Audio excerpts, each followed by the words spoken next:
Hello, in this video we'll be talking about the King of Comedy, specifically answering the question of was the ending real or imagined by Rupert? Let's start with some background information. This movie was filmed in 1982, centered around the delusional and narcissistic main lead, Rupert Pupkin, and the arrogant and insensitive celebrity, Jerry Langford. A quick summary about the movie. Rupert Pupkin is a grown man with a dream of becoming a popular comedian, but his many attempts before had fell short.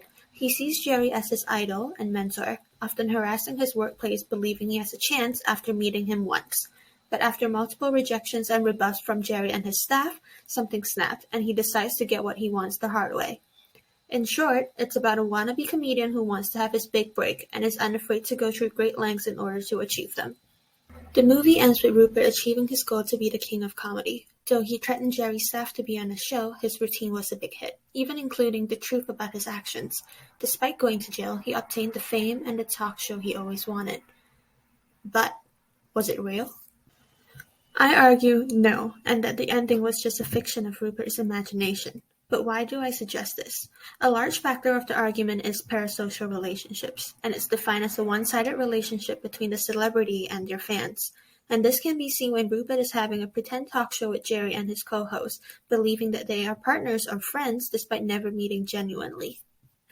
Parasocial relationships can act as a form of psychological compensation, meaning the fan could have difficulty in real-life relationships and thus seeking celebrity contact in order to compensate for their lack of social needs, and this is usually done in defiance of objective reality. For instance, Rupert believing his first meeting with Jerry was genuine when it was in fact pre-staged by him, but we'll touch on that later. Similarly, there are occasional scenes that display the relationship he has with his mother, often involved with condescension and yelling. In fact, in his performance, he mentioned his dysfunctional childhood and family, including several sensitive and direct quotes, most of all describing that both his parents were alcoholics and going through his own mental trauma.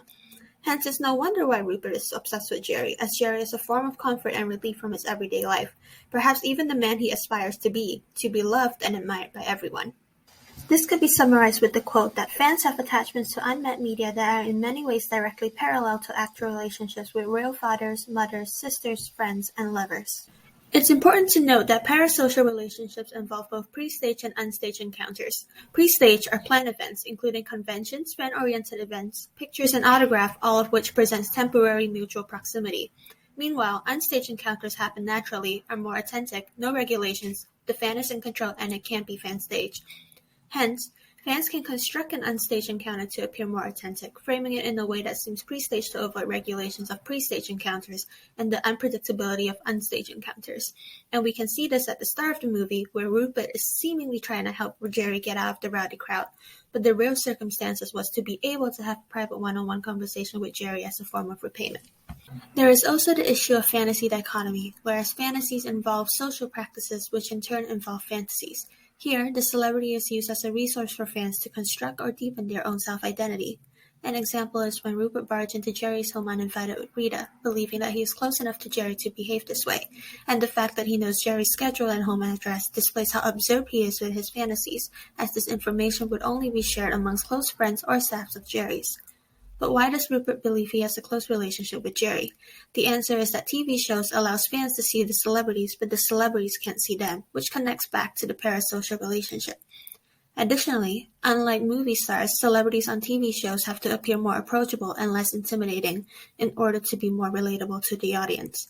This explains why Rupert believes he has a genuine connection to Jerry, as Jerry's onstage persona is friendly and funny, giving more opportunity for an intimate but false social relationship.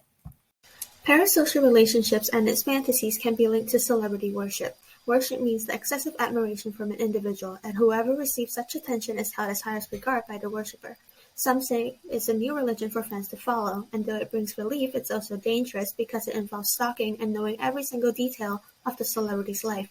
As such, this brings us back to the point of compensation, where Rupert dedicates his life to being on the same level as Jerry in order to fill that emotional void.